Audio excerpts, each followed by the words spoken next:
You may be wondering why the town called KABETE is called KABETE.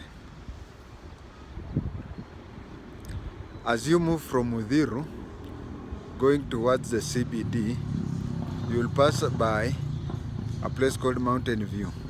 And if you look to the northern side of the road, you'll find a dam, water dam. Those types of dams were brought up by the settlers in early 20th century.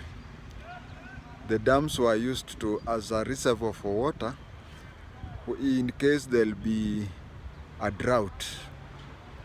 Now, a certain settler married a girl from Europe and brought her to KABETE area.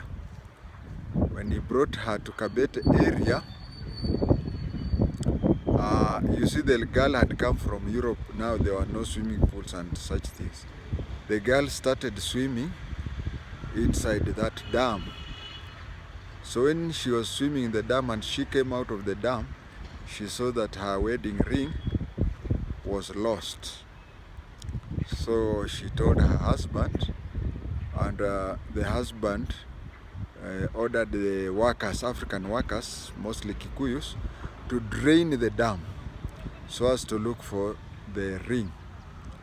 Now when they were draining that, bypassers would be asking them why they are draining the dam, and they would say, mzungu amesema tutoe hii maji yote.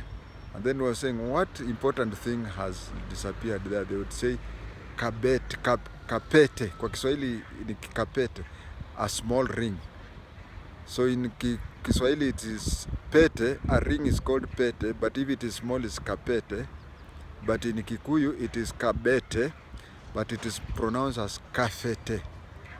So people would say, why are you draining? And I said, no, kafete turasharia. And these other bypassers would go and tell other people, hey, uko watu wanafanyishwa kazi, mararu tiwe wera moigeto doa kafete. So that is where the name KAFETE came from. In my other recordings, I have recorded the meaning of Nairobi, which means cool. The river around Museum roundabout is what is called Nairobi River.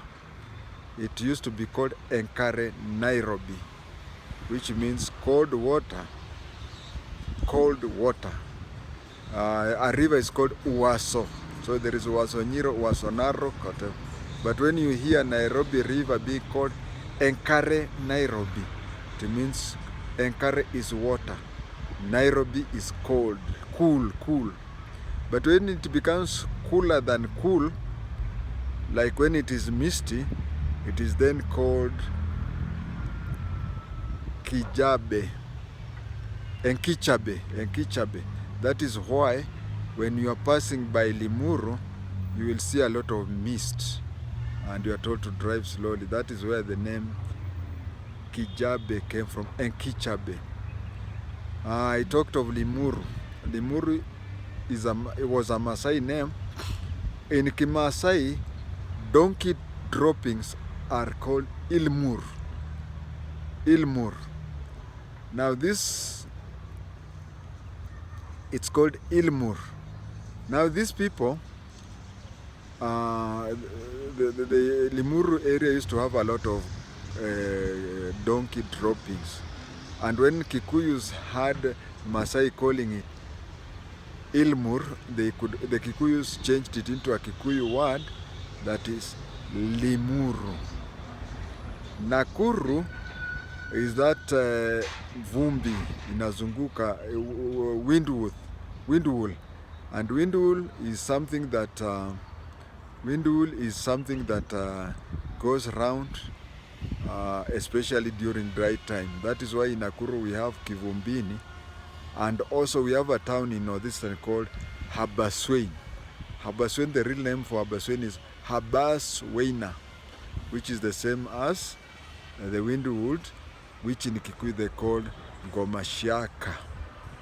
Now you know.